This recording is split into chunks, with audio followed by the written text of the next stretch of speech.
Hi friends, যিসকলে মোৰ চেনেলটোত আইছে সকলোকে ওয়েলকাম জনাইছো। সো মই আজি কৈছো যে ফটো এডিটিং কেনেকৈ কৰে। মানে আপুনি যে দিয়ে ফটো নজক আপোনাৰ মোবাইলটোৰ ক্যামেৰা একদমই বেয়া নহওক কিয় আপোনাৰ ফটোটো একদম মাখন হইব মানে একদম মাখন। মানে মই স্ক্ৰিনত দেখাই দিছো চাই লওক। মোৰ মানে এইটো ফটো মই এনেকুৱা কেনেকৈ কৰিছো মানে এডিটিং মানে কেনেকৈ এডিটিং কৰি কিনে মই মানে এইটো ফটো মানে এনেকুৱা বনাইছো। মানে ইনষ্টাগ্ৰামত দেখাই বিৰাক আজিকালি সব মাহা ফটো মানে একদম DSLR দি মাৰা আন ফটো ইমান ধুনিয়া মানে। সো আপুনিও কেনেকৈ মানে এনে DSLR দি মাৰা আন ফটো বনাব পারব। আপনার মানে আপনার মেইন মোবাইলে যি ক্যামেরা দিয়ে ক্যামেরা একদম ফালতুই হোক কিন্তু আপনার ফটো একদম এক্সিলেন্ট আহিব। সো আহক আমি জলদি ভিডিওটো আৰম্ভ কৰিছো। আৰু যিসকলে এটি চেনেলত নতুনকৈ আছে তেওঁলোকে যাতে সাবস্ক্ৰাইব কৰি দে আৰু ভিডিওটোত লাইক চাইক যাতে কৰি দে। সো বলক প্ৰথমে আপোনালোকে এই লাইটৰুমটো ডাউনলোড কৰি ল'ব লাগিব।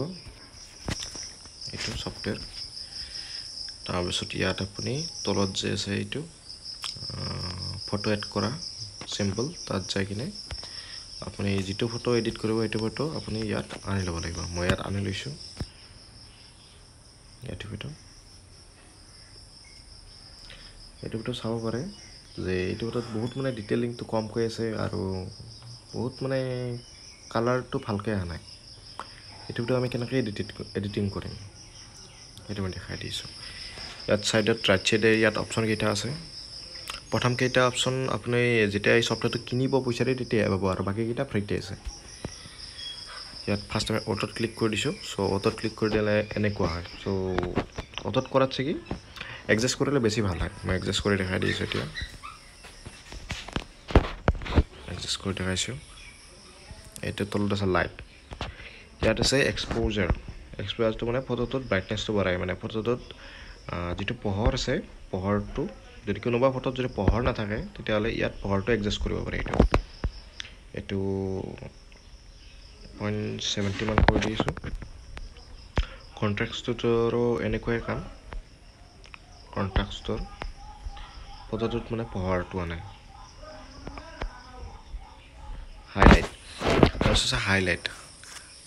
হাইলাইটটো ফটোৰ যিবিলাক ঠাইত উজ্জ্বল আছে মানে চাব পাৰে। এতিয়া মই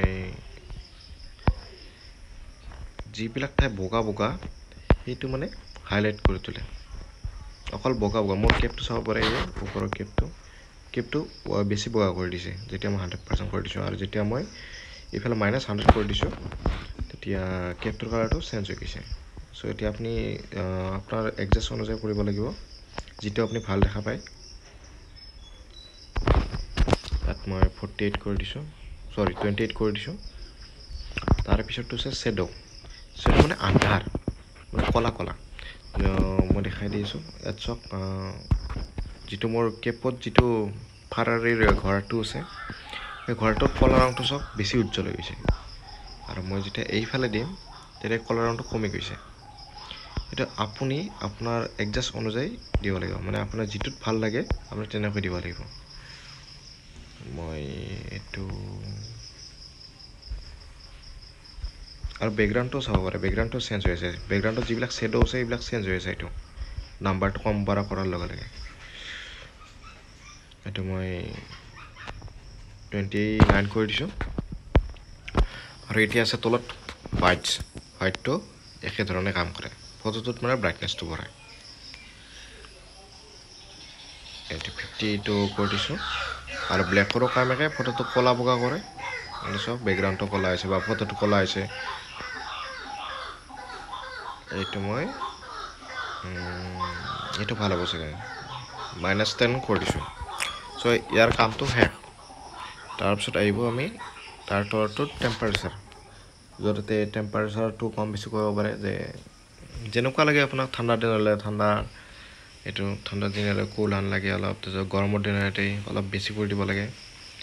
সো এইটো মই এইটো কৰি দিছো। ঠিক তলকেইটাৰো এনেকুৱাই মানে কাম। আপোনাৰ লগত টেম্পাৰেচাৰটো মানে কম বেছি কৰিব পাৰে, এডজাস্ট কৰিব পাৰে।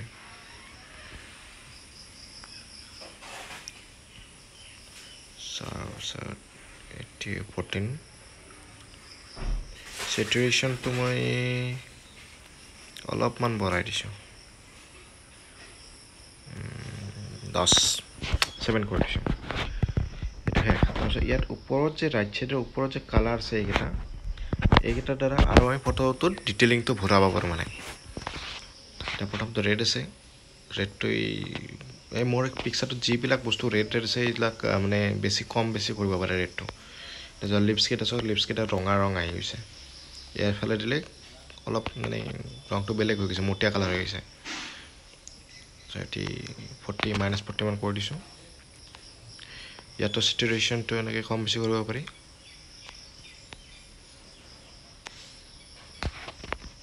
তাৰপিছত আহিছোঁ এইটো ৰঙত অৰেঞ্জ কালাৰটো আচলতে বডিৰ কালাৰটো বদলায় চ' দেখাই দিছোঁ এইটো চব বডিৰ কালাৰটো চেঞ্জ কৰে ইয়াকো প্ৰায় 11 মান কৰি দিছোঁ 11ত ভাল হৈ আছে স্যাচুৰেশনটো ইয়াত কমাব পাৰি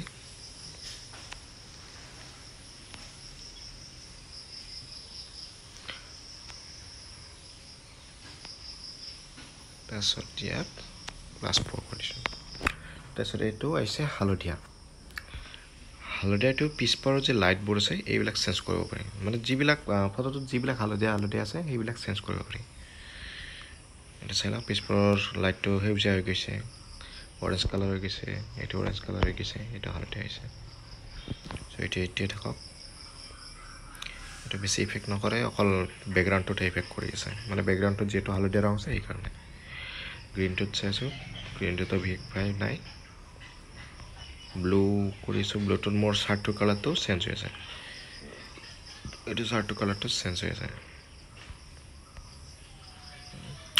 চেঞ্জ নকৰোঁ এইটো ডাঠ নীলাটোৱেও চাৰ্টৰ কালাৰটো আৰু বেকগ্ৰাউণ্ডটো চেঞ্জ কৰি আছে এইটো ৰং ৰাখি দিওঁ ভাল লাগিছে এইটো ৰং 63 কৰি দিছোঁ তাৰপিছত য়েছ এইটো অলপ বেছি বোকা হৈ যাব এইটো কৰি দিওঁ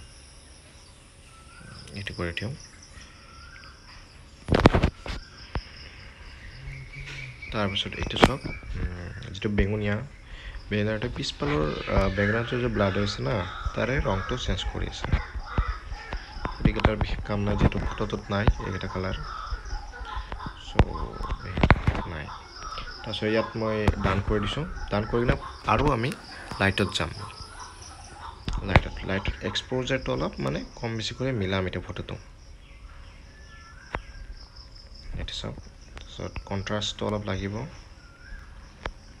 কণ্ট্ৰাষ্টটো +12 কৰি দিছোঁ হাইলাইটটো ঠিকেই আছে তথাপিও আপোনালোকৰ ভাল লগা অনুযায়ী আপোনালোকে এটি মিলাই ল'ব পাৰে শ্বেডোটো ঠিকেই আছে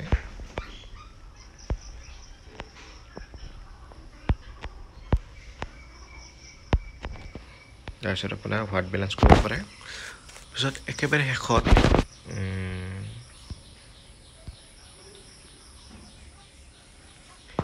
স্প্লিট টৰ্নিং কৰিব পাৰে ইয়াত টেক্সচাৰটো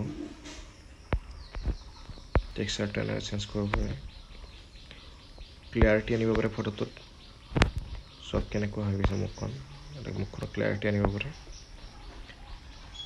চিম্পল থাকিলে ইয়াত দ্বাৰা ক্লিয়াৰিটি দ্বাৰা মুচিব পাৰে এইটো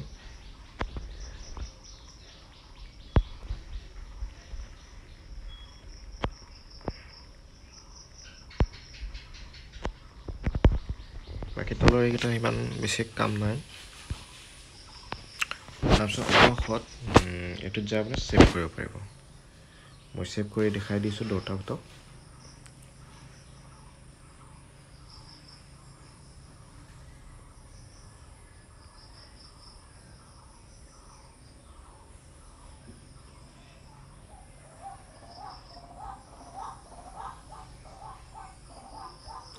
বট ফটো ছেভ কৰি দিছোঁ এতিয়া দেখাই দিছোঁ দুটা ফটোৰ মাজত ডিফাৰেঞ্চ কি হৈছে এইটো চাওক এইটো মোৰ প্ৰথম ফটো আছিল আৰু এইটো এডিটিং কৰাৰ পিছত ফটো আছিল চাওক ডিফাৰেঞ্চটো চাই লওক দুটা ফটোতে কেনেকুৱা হৈছে এইটো এডিটিং নকৰা ফটো এইটো DSLR মৰা হৈছিল এইটো ফটো তাৰপাছত এইটো এডিটিং কৰা ফটো